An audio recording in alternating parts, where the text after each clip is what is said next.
बुलढाण्यातील खामगावचे 22 भाविक हे कटरामध्ये अडकले आहेत। वैष्णोदेवीला दर्शनाला गेले असल्याची माहिती समोर येते। बुलढाण्यातील खामगावचे 22 भाविक हे कटरामध्ये अडकल्याची माहिती। वैष्णोदेवीला या ठिकाणी दर्शनासाठी गेले होते आणि या ठिकाणी ते अडकलेले आहेत। भाविक कटरा येथील एका खासगी हॉटेलवर थांबलेले आहेत, त्या ठिकाणी ते अडकलेले आहेत। सर्व विमानतळ या ठिकाणी बंद ठेवण्यात आलेले आहेत। भारत पाकिस्तान तणावाच्या पार्श्वभूमीवर आता विमानतळ बंद ठेवण्याचा निर्णय घेण्यात आलेला आहे। त्यामुळे आता हे बुलढाण्यातील 22 भाविक या ठिकाणी अडकलेले आहेत। वैष्णोदेवीला दर्शनाला गेले असल्याची माहिती समोर येते आहे।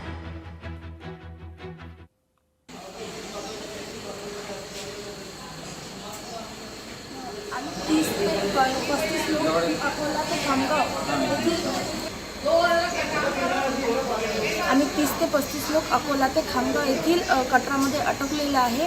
आम्ही बुलढाणा कलेक्टर ऑफिसमध्ये संपर्क साधल्यास त्यांनी आम्हाला सांगितलं की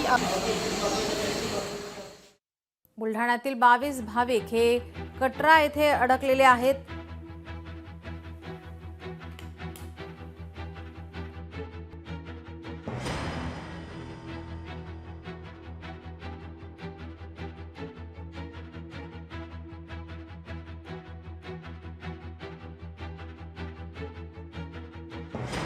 दर्शनाला गेलेले भाविक कटरामध्ये अडकलेले आहेत। सध्या ते एका खासगी हॉटेलवर थांबलेले आहेत, सुखरूप आहेत। मात्र आता भारत पाकिस्तान या तणावादरम्यान आता विमानतळ बंद ठेवण्याचा निर्णय घेण्यात आलेला आहे। त्यामुळे आता त्यांचा परतीचा प्रवास आता कधी होतो याकडे आता लक्ष असेल।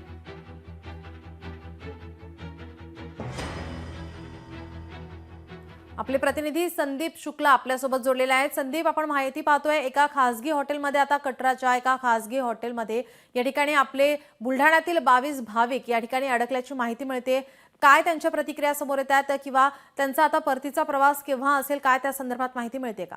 नक्कीच नीलम, बुलढाणा जिल्ह्यातले खामगावचे 22 भाविक आणि अकोल्याचे 18 भाविक हे वैष्णोदेवीला दर्शनाला गेले होते आणि त्याचं दर्शन झाल्यानंतर ते कटराला जेव्हा आले तेव्हा भारत पाकिस्तानचं युद्ध सुरू झालं आणि त्याच्यामुळे हे सगळे लोक कटराच्या एका हॉटेलमध्ये अडकलेले आहे। ते फार घाबरलेले आहे आणि ते मदतीची याचना करत आहे। त्या शासनाला ते मदतीची याचना करत आहे। त्यांची जम्मूवरून परत येण्याची ट्रेन ही कालची होती, ती ट्रेन ही मिस झालेली आहे। ते सगळेजण कटरा येथे अडकलेले आहेत नीलम। जी नक्कीच, त्यांच्यासोबत काही संवाद साधता आलेला आहे का? त्यांच्याकडून काही माहिती जाणून घेता आली आहे का?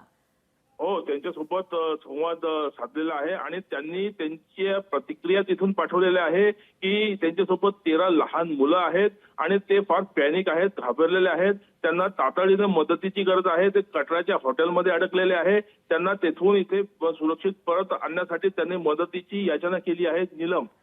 जी, महाराष्ट्र शासनाकडून काही त्यांना मदत केली जाणार आहे का? त्या संदर्भात काय माहिती मिळते? नक्कीच त्यांची ही याचना आहे की त्यांना तिथून सुरक्षित आणण्यात यावं। अद्यापर्यंत शासनातर्फे त्यांना संपर्क साधण्यात आलेला आहे आणि ते फार पॅनिक आहेत। त्याच्यासोबत लहान लहान मुलं असल्यामुळे त्यांची याचना आहे की त्यांना। धन्यवाद संदीप, आपण दिलेल्या सविस्तर माहितीसाठी। लोकशाही मराठी ऐका, पहा, जागरूक रहा।